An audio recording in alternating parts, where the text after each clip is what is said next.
Okay, in this lesson we're going to talk about the order of operations. So to start, what do I mean by the order of operations? Well, operations in math are just the things that we can do to numbers. So we can add them, we can subtract them, we can multiply them, we can divide them. We can use exponents, right, to square them or take them to the third power. And then we can take square roots. Okay, so we've talked about all these operations. Parentheses we haven't really looked at, but we'll take a look at that in this lesson. And the order of operations is really just about, okay, if I had a math equation or a math expression that had addition and subtraction and multiplication and division and there's square roots and there's exponents, in what order should I do all that math, right? In the order of operations tells us what order we're supposed to do all that math in. Okay, so we'll start up top and we kind of work our way down. Okay, so what that ultimately means is that addition and subtraction are going to be the last things, the last math operations that we do. Okay. Notice that I put a bracket here in between addition and subtraction and these arrows, okay? The reason for that is because it doesn't matter the order. If we have addition and subtraction, it doesn't matter the order that we do it in. Let's use really simple numbers and just prove that to ourselves. 2 plus 3 minus 1. Okay, the first time, let's add. 2 plus 3 gives me 5. 5 minus 1 gives me 4. Okay, so here we added first. Is my answer going to change if I do the subtraction first? 3 minus 1 is 2. 2 plus 2 gives me 4. Okay, so I'm starting here at the end of the order of operations, right? Addition and subtraction is what we're going to do last. So that means before addition and subtraction, we need to do multiplication and division. Okay, but even here, I have a bracket because multiplication and division, the order between those two doesn't matter, right? So again, let's use really simple numbers and let's take a look. Let's use 2, 3, and 4. Let's use 2, 4, and 5. So 4 times 5 divided by 2. Okay? First time let's multiply. 4 times 5, 20. And then 20 divided by 2 gives me 10. Okay? 4 times 5 divided by 2. Now we haven't really talked about fractions, but 5 divided by 2 is going to give, or decimals. 5 divided by 2 is not going to give me a whole number answer, right? I could express that as a fraction or a decimal. We'll get to that. But I could do 4 divided by 2, right? So let me just rewrite this to make it clearer. 5 times 4 divided by 2. Remember that commutative property of multiplication, the ordering doesn't matter. Okay, so here, now let's divide first. 4 divided by 2 gives me 2. 5 times 2 gives me 10. Okay, so we've just seen that with just between addition and subtraction, the order doesn't matter. We get the same answer. And then just between multiplication and division, the order doesn't matter. We get the same answer. Okay, what we're going to look at next is, well, what if I have multiplication and division and addition and subtraction all mixed together, right? Let's review how we can use this order of operations to do all those operations and do all the math in the right way. Okay, so here's the next expression we're going to take a look at. The first thing we should identify is, well, how many different operations are going on here? 3. We have addition, multiplication, and subtraction. So let's use the order of operations to evaluate this expression. Okay, there's no parentheses, there's no exponents and square roots, right? If there were parentheses, and we'll get to that, we would pay attention to that first. If there were exponents, if this was 2 squared, I would do that first, right? We're working our way down. But there's none of that. Is there any multiplication and division? Yes, right here. So I'm going to do that first. 3 times 5. 8 plus 15 minus 2. Okay. So we did the multiplication. There was no division. And now it's time to do addition and subtraction. Does the order that I do them in matter? No, it doesn't. So let's do the subtraction first. 15 minus 2 gives me 13. 8 plus 13 gives me 21. Okay, in this next example, we now have 4 different operations, and we're going to take a look at how we should go about this. So there's no parentheses, no exponents or square roots. We do have multiplication and division. Here is multiplication, here's division. Okay, remember the order we do them in doesn't matter. So I could do 16 times 12, but I know that that answer is going to be fairly large, right? It's going to be in the hundreds. I also could do 12 divided by 3, or even 16 divided by 3. But 12 divided by 3, I know, right?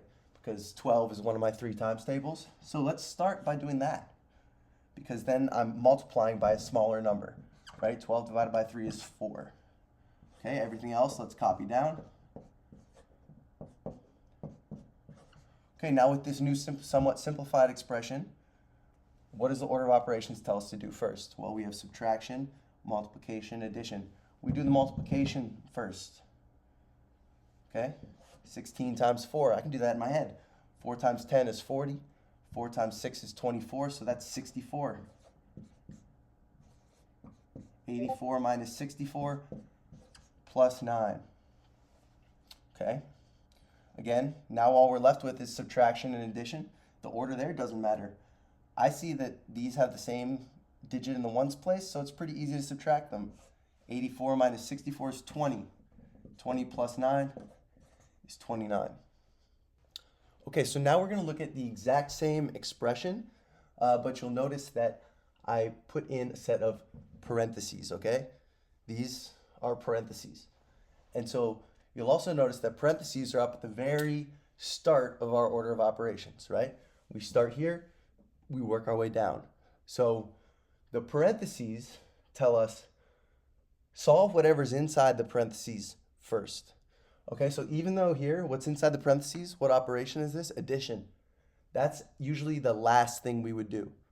But these parentheses are saying, nope, do that first. Okay, whatever's in here, solve that first. So the first thing we're going to do is add 3 plus 9.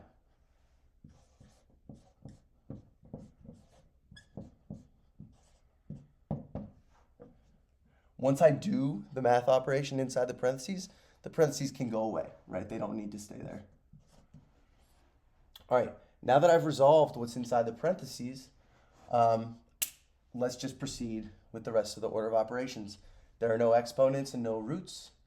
We do have multiplication and division though. Here and here. What do you think I should do first? What would make more sense? What would make my life easier? Doing 16 times 12 or 12 divided by 12? 12 divided by 12, right? Because that's going to give me an answer of 1. So 84 minus 16 times 1. Well, 16 times 1 is just 16. Okay? And then I'm left with 84 minus 16. If we're not comfortable doing that in our head, that's okay. We can always use the standard algorithm, right? Write it out vertically. I have to borrow from the 80. It's now a 70. This becomes 14. 14 minus 6 is 8. And then 70 minus 10, or 7 minus 1 is 6, right? 60. 68. Great. So notice that the parentheses completely changed our answer. Okay, so in this example, we now have a square root, and we also have 5 to the second power, or 5 squared, which is an exponent. Okay, so we're going to have to evaluate those first according to the order of operations, right? We work our way down, okay? The square root of 9, well, remember square roots, what number squared is going to give me 9? The answer to that is 3. So 3 plus, if I feel comfortable, I can do both of these at the same time, right? They're in the same level of the order of operations. 5 squared is 5 times 5, which is 25, minus 2 times 7. Okay, so we just dealt with the exponents and the roots. Now we can move our way down. Do we have any multiplication and division? Yes, we do. 2 times 7 is 14. So 3 plus 25 minus 14. At this point, we have two operations left, addition and subtraction. Remember, the order doesn't matter. But let's just go ahead and do 25 plus 3 is 28. 28 minus 14 gives me 14. Okay, we're going to take a look at a few more.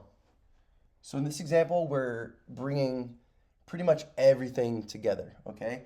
We have every element of the order of operations. We have parentheses. There's an exponent. We have a square root. There's multiplication, division, addition, subtraction, okay? So I think this is a great example to practice how do we use this order of operations, okay? PEMDAS. So we need to start inside the parentheses, okay? Now, that means I'm only going to look here. But inside the parentheses, there's two different operations happening. We have a root and we have subtraction. Which one should I do first? I need to do the root first. So I'll evaluate this. The square root of 25 is 5. So 5 minus 3 squared divided by 2 plus 7 times 6. I'm still not done with the parentheses, so I still need to focus there. 5 minus 3 is 2. Okay, now that I've done all the math inside the parentheses, I can drop it. But don't forget this.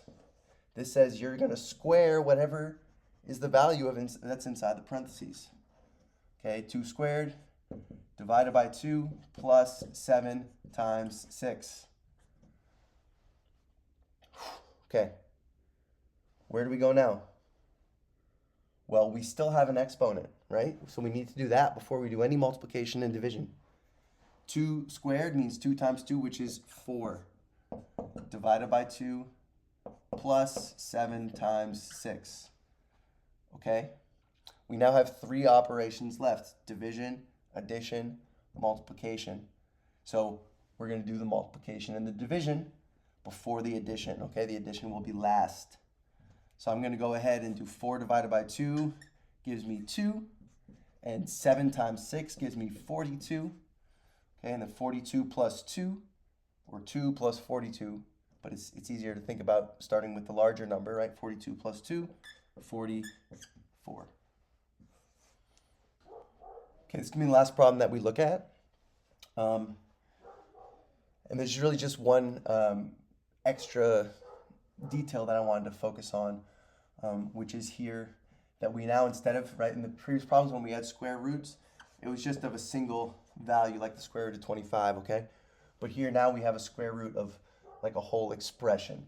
And so I just wanted to review how do we deal with that. So we're still going to start inside the parentheses, okay? 2 plus 1, right? Normally we do addition at the end. It gets bumped up forward because it's inside parentheses. Everything else I'm just going to copy. I know it's a little tedious, but this is the best way to not make mistakes.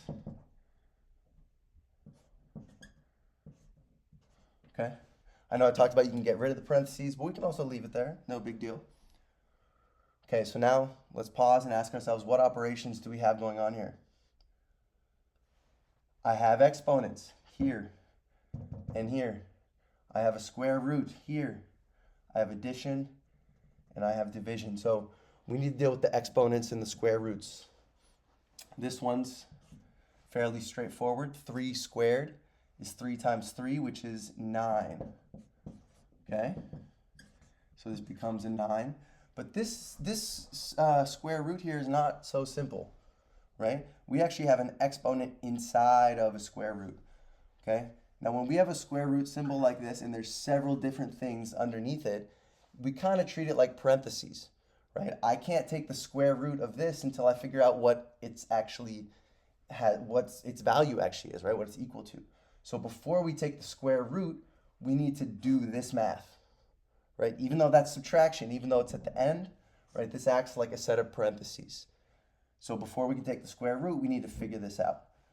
So I'm going to keep the square root sign.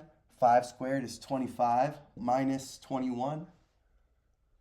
Okay, I'm still going to do this first because I still need to deal with this square root. Okay, this becomes the square root of 4 plus 18 divided by 9. Well, the square root of 4, what number squared gives me 4?